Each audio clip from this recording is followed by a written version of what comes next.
আপনারা সিরাত কিংবা তারিখের কিতাব খুলে দেখুন, দেখবেন সাহাবায়ে কেরাম রাদিয়াল্লাহু আনহুম পতাকা উড্ডীন রেখেছিলেন। কিন্তু কি সেই পতাকা, যেই পতাকাকে উড্ডীন রাখার জন্য তারা নিজ দেহের রক্ত ঢেলেছেন? কিসের পতাকাকে উঁচু রাখার জন্য তারা আপন জান কুরবানি করে ময়দানে লড়াই করেছেন? আল্লাহু আকবার।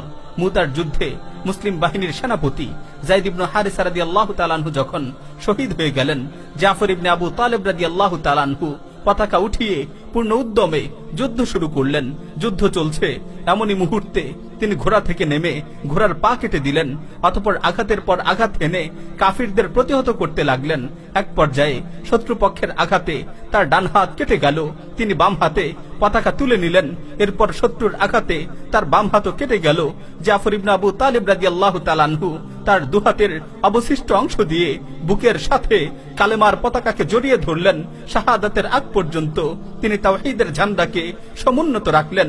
এরপর আব্দুল্লাহ ইবনে রাওয়াহা পতাকা উঠিয়ে নিলেন। তিনি ঘোড়ার পিঠে উঠে সম্মুখ অগ্রসর হয়ে লড়াই করতে লাগলেন। তরবারি হাতে কাফিরদের মোকাবেলা করতে করতে শাহাদাত লাভে ধন্য হলেন।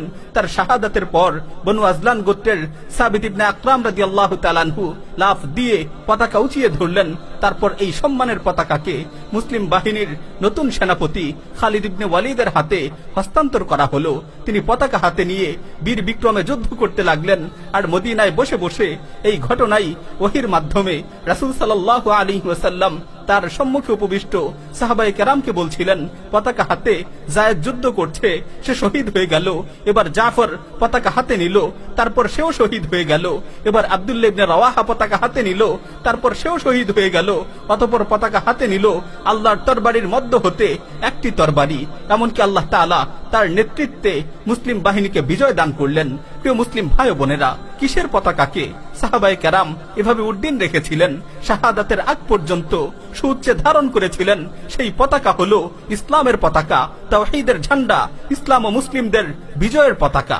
কিন্তু আজ নিজেকে মুসলিম দাবিদাররা কিসের পতাকা উড়াচ্ছে? কাদের সমর্থনে পতাকা উড়িয়ে উল্লাস করছে? আফসোস, শত আফসোস। সাহাবায়ে কেরামও পতাকা উড্ডীন রেখেছিলেন। সেই পতাকা ছিল ইসলামের পতাকা।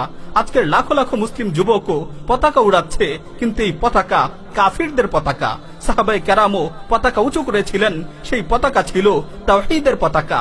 আজকের মুসলিম যুবকরাও পতাকা উঁচু করছে, কিন্তু এই পতাকা হচ্ছে কুফর ও শিরকের পতাকা। সাহাবায়ে কেরামও পতাকা উড্ডীন করে বিজয়ের আনন্দে মেতে উঠেছিলেন, সেই পতাকা ছিল সম্মানের পতাকা। আজকের মুসলিম যুবকরাও পতাকা উড্ডীন করে আনন্দ উল্লাস করছে, কিন্তু এই পতাকা হচ্ছে অপমান ও অপদস্থতার পতাকা। এই পতাকা হচ্ছে নিজের গৌরবোজ্জ্বল ইতিহাস ভুলে লাঞ্ছনা নিয়ে মেতে ওঠার পতাকা।